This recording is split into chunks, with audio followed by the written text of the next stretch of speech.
चले जी, हाजिर है चिकन चीज पराठा।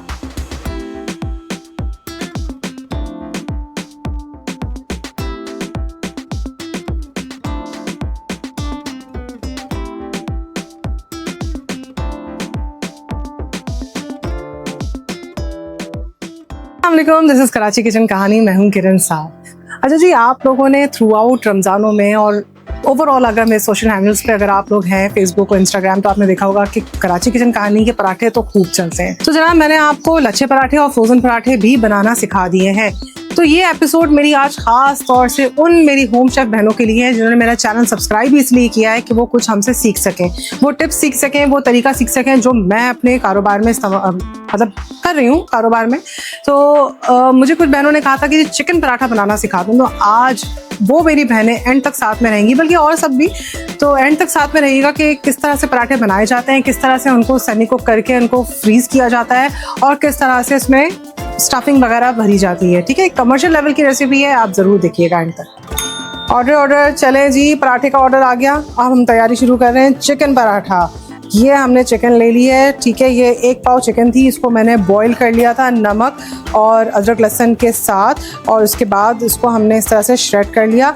लेकिन अब मैं क्या करूँगी, इसको श्रेड होने के साथ साथ इसको मैंने थोड़ा सा और बारीक करना है ताकि पराठे के अंदर बैलेंस होके आए, वरना क्या होता है कहीं से मोटी होगी ना चिकन तो आपका पराठा सही से मिलता नहीं है। ओके, तो ये प्रोसेस को आप याद रखिएगा। ठीक है, इसको मैंने छोटा छोटा बारीक बारीक जैसे मैंने तोड़ दिया है। ठीक है, इसका रेशा, अगर आपको बड़े रेशे पसंद है तो आप रख सकते हैं, लेकिन कमर्शियल में अगर आप देखा जाएगा, कमर्शियली हम जो काम करते हैं तो उसमें ये इसी तरह से इसका रेशा जो है ना वो बारीक किया जाता है। ठीक है, इसके अंदर मैं ले रही हूँ तकरीबन 1 टीस्पून से लेकर 2 टीस्पून तक आप कोई भी पैकेट का tandoori masala, tikka masala, any kind of barbecue मसाला आप ले सकते हैं। ठीक है, इसके अंदर मैं थोड़ी सी डाल रही हूँ 1 टीस्पून के करीब कुटी हुई लाल मिर्च, स्पाइसेस दे रही हूँ मैं, और साथ में मैं डाल रही हूँ 1 टीस्पून के करीब गरम मसाला।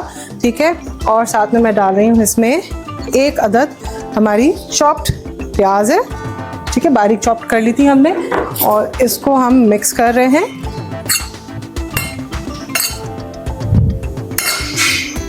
चिकन पराठे कहने को बड़े ही एक्सपेंसिव मिलते हैं मार्केट के अंदर। ठीक है, वजह ये होती है कि इसमें चिकन ही चिकन होती है, चीज़ होती है। ठीक है, लेकिन इसका जो बनाने का जो प्रोसेस है ना वो बहुत ही आसान होता है। तो हमें लगता है कोई चीज़ अगर एक्सपेंसिव मिल रही है तो वो शायद बनती भी बहुत मुश्किल से है। आप देखें मैंने इसमें क्या किया, कुछ नहीं। अगर आपके पास पैकेट का मसाला भी नहीं है, आप इसमें लाल मिर्च डालें, काली मिर्च डालें, कुटी हुई मिर्च डालें, आप गरम मसाला डालें, तैयार। ठीक है, अच्छा मैं थोड़ा सा इसमें सॉल्ट डालूंगी, क्यों? क्योंकि पैकेट के मसाले में होता है सॉल्ट। अगर आप पैकेट का मसाला यूज़ ना करें तो सॉल्ट आप डाल लीजिएगा। ठीक है, मैं चुटकी भर में डाल रही हूँ इसके अंदर सॉल्ट। अब इसको अच्छे से मैंने मिक्स कर दिया, बस दैट्स इट। चलिए जी, सबसे पहले हम क्या करते हैं, इसको डो को जो ले लेते हैं। ठीक है, इस तरह से। आटा तो मैंने आपको बताया था गूंदने का तरीका, जो मेरे लच्छे पराठे वाली रेसिपी है वो आप ज़रूर देख लीजिएगा। ठीक है, तो ये लच्छे पराठे का जो आटा है उसी तरह से हमने लिया है, और इसको मैंने तकरीबन यहाँ पे 1 कप ले लिया। इससे मेरे 2 पराठे आराम से बन जाएंगे, 2 बड़े साइज़ के पराठे। ठीक है, सबसे पहले हम इसकी जो डो है उसको रोल कर लेते हैं। ठीक है जी, इस तरह से हमने एक रफली रोल कर दिया। अब हम इसमें घी लगा लेते हैं। हम एक्चुअली बना रहे हैं हमारा लच्छा पराठा। फिर यहाँ से हमने इसको कर देना कट, किसी भी चीज़ से कट कर दें, जो भी चीज़ हो आपका, छुरी कांटा, और उसको हमने यहाँ पे इस तरह से रोल कर देना है। चलिए जी, इस तरह से मैंने ये बना लिया। अब मैं क्या करूँगी, इन लच्छे पराठों को I'll कट into 2, और इस तरह से आधा करने के बाद मैंने इसको ऐसे कर दिया। ओके,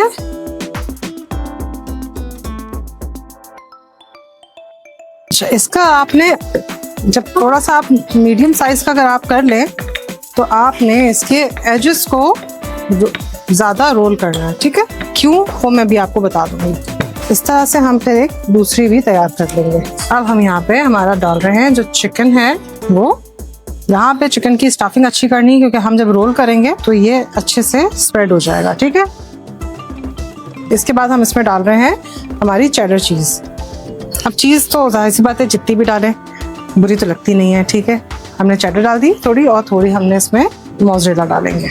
ये एक मैं आपको बात बता दूं, चेडर तो चले आपने डाल दी, लेकिन आपने मोज़रेला जो है ना वो सेंटर में ही रखना है, ठीक है, साइडों तक नहीं लेकर आइएगा। चीज की फिलिंग आप कोशिश करके सेंटर में रखें, ठीक है। जब आप रोल करेंगे तो चीज फिर बाहर नहीं निकलेगा। दूसरा, आप जब इसको फ्राई करेंगे या जो भी आप प्रिजर्व करेंगे, क्योंकि आपको इसको सेमी कुक फॉर्म में रखना होता है और इसे डिस्पैच करना होता है, और जो कस्टमर के पास पहुंचता है तो बहुत सारी बातों का एहतियात करनी पड़ती है, ठीक है। ये देखिए मैं इस तरह से इसको प्रेस करती हूँ। ये मैंने यहाँ पे थोड़ा सा डाला, डस्ट किया आटा, इसकी एक वजह है। इसको आप रोल नहीं कर सकेंगे जब तक कि ये आप इसको इस तरह से ड्राई डस्ट नहीं करेंगे, वरना ये चिपक जाएगा नीचे, ठीक है। अब आपने इसको इस तरह से फोल्ड करना शुरू किया। ये वाला पार्ट जो बिगनर्स हैं, जो मेरी बहनें बिगनर्स हैं, उनको थोड़ा सा मुश्किल लगेगा, क्योंकि जब मैं भी पहले शुरू में जब मुझे ऑर्डर्स मिला करते थे, मुझे बहुत डर लगता था और मुझे बहुत रोना आता था कि यार ये वाला बहुत मुश्किल है। और लिटरली मैंने एक पराठे वाले के ढाबे पे जाकर मैंने ये सीखा था ये किस तरह से वो रोल करता है। मैंने कहीं ऑनलाइन नहीं सीखा, मैंने ढाबे पे जाके सीखा। तो आप समझें, ये मैं वही आपको ढाबे वाला अंदाज सिखा रही हूँ, ठीक है। तो आप मेरे चैनल पे ये सीख रहे हैं, ठीक है। ये इस तरह से हमने एक बना के इसको भी हमने रख देना है। इसके बाद हम दूसरा रोल कर देंगे, ठीक है। दूसरा भी हम स्टफ करके अभी यहाँ पे रख रहे हैं। ये देखें, ये मैं अब इसको रोल करना शुरू कर दूँ, ठीक है। आपने चारों तरफ से इवनली इसको इस तरह से रोल कर दिया। बहुत ज़्यादा पिचकाना नहीं है, ठीक है। ये पराठा थोड़ा सा साइज में कम होता है, ठीक है। इसको आप ज़्यादा फैलाने की कोशिश ना कीजिएगा। अगर कस्टमर आपसे कहते हैं छोटा है तो उनकी टेंशन नहीं लीजिएगा कि ये छोटा है, क्योंकि ये स्टफ्ड है, ठीक है। ये मोटा है, अगर छोटा है तो मोटा है, कोई बात नहीं है। तो इसको ऐसे ही रहेगा। अगर आप बहुत ज़्यादा इसको फ्लैट कर देंगे तो सारी स्टफिंग जो है ना बाहर आएगी, ठीक है। ये हम अभी हाफ डन कर रहे हैं, ठीक है। इस तरह से करके आपके पराठे हाफ डन होंगे, ठीक है। ये देखिए जी, एक हमने हाफ डन करके उतार दिया, ये आ गया फ्रोजन फॉर्म में। ये आपने इस तरह से हाफ डन करके निकाला, इसे कूल डाउन किया और इसे फिर पैक कर दिया। ये आपके लिए कस्टमर के लिए सेमी कुक पराठा तैयार हो गया है। अब कस्टमर पैकेट खोलेंगे, निकालेंगे, इसे फ्राई करेंगे और एंजॉय करेंगे, ठीक है। ये सेमी कुक फॉर्म में आ गया। अब मैं दूसरा भी रोल करके आपको दिखा रही हूँ। ये देखिए जी, इस तरह से हमने जो बनाया, अब हमने इसको रोल करना शुरू किया। रोल बहुत हल्के हाथ से करेंगे, दबा दबू के नहीं करेंगे, वरना सारा आपका जो पराठे की स्टफिंग है वो बाहर झांकने लगेंगी, वो हमें नहीं करना। ये देखिए मेरा हाथ जो है ना तकरीबन हवा में, ये देखें। दूसरा भी हमारा तैयार होगा। अब मैं थोड़ा सा और अगर प्रेस करूंगी तो ये सब चीज़ें बाहर आ जाएंगी। और जब आप इसको सेमी उसमें जब आप इसे पैक करेंगे, पैक करके फ्रीज करेंगे और जब वापस निकालेंगे तो क्या होगा, ये पसज जाएगा और ये आपका प्रॉब्लम दे सकता है। तो इसको आपने बहुत ज़्यादा रोल नहीं करना है, ठीक है। इसको आपने इसी तरह से रहने देना है। अब आपने ये दूसरा पराठा भी डाल दिया। विदाउट ऑयल हम इसे सेमी कुक कर रहे हैं, ठीक है, यानी कि इसका कच्चापन निकाल रहे हैं। आप इसे कच्चा फ्रोजन नहीं कर सकते हैं। जिस तरह से मार्केट से आपको पराठे मिलते हैं तो उनके पास देखें एक खास टेम्परेचर मेंटेन होता है, उनकी मेकिंग से लेकर, उनकी डिलीवरी से लेकर, उनकी डीप फ्रीजर से लेकर, ठीक है। वो खास टेम्परेचर में वो पराठे रहते हैं। हमारे पास वो ऑप्शन नहीं होता, हम वो खास टेम्परेचर मेंटेन नहीं रखते, हमारे पास वो प्रिजर्वेटिव शामिल नहीं होते। तो हमारी जो प्रिजर्वेशन है वो इस तरह से होती कि हमने इनको कच्चा जो पन है वो निकाल देना है, ठीक है। ये तमाम आइटम के लिए जो आप सेमी कुक फॉर्म में दे रहे होते हैं, ठीक है। अच्छा, जब आप इसको आप करें तो आप बहुत ही फ्लेम को नॉर्मल रखिएगा, ठीक है। तेज मत रखिएगा कि आपके डालते ही जो है वो कलर पकड़ना शुरू हो जाए। वहाँ से आपकी ना सेमी कुक फॉर्म सही नहीं बनेगी, क्योंकि फिर अगर निशान आना शुरू हो गए यहाँ से तो समझे कि जब आप फ्राई करेंगे तो वो हिस्सा जो ना डार्क होना शुरू हो जाएगा। तो आपने कोशिश करनी है कि इस तरह से बगैर कोई लाल डॉट आए आपने इसको सेमी कुक कर लेना। इस तरह से हमने इसको कर लिया। यहाँ से फट गया लेकिन कोई मसला नहीं है, तो हमें पकाना है। हमने बिल्कुल मीडियम फ्लेम के ऊपर हम इसे कुक कर रहे हैं आहिस्ता आहिस्ता। जब ये सारा, ये देखें यहाँ से कच्चा है ना, ये सारा डन हो जाएगा तो ये कलर चेंज हो जाएगा यहाँ से। चलिए जी, ये देखें हाफ डन हो गया। अब हाफ डन को हमें फुल डन करना है। आप समझिए हमने पैकेट से निकाला और हमने इसको फुल डन कर दिया। अब आप इसे चाहे बटर में बनाएं, घी में बनाएं, मैं दोनों चीज़ें डाल रही हूँ ताकि यमी वाला सा फ्लेवर आ जाए। अच्छा, ये बनेगा देखें घी में, ऑयल में बनता नहीं है। हाँ, अगर जो डाइट पर्पज से बना रहे हैं, ऑलिव ऑयल लेते हैं, उनके लिए कोई पाबंदी नहीं है, बिल्कुल आप बना सकते हैं।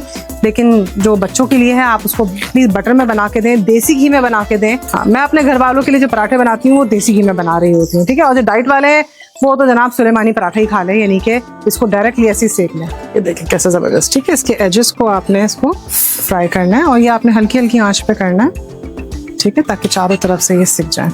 तो इसी तरह से हमारा ये पराठा रेडी हो जाएगा और हम उसकी फाइनल लुक आपको दिखाएंगे। ये जी पराठा हो गया रेडी और इसको हम जाते हैं यहाँ पे, इसको हम कट कर लेंगे और आपको दिखाते हैं इसका लुक।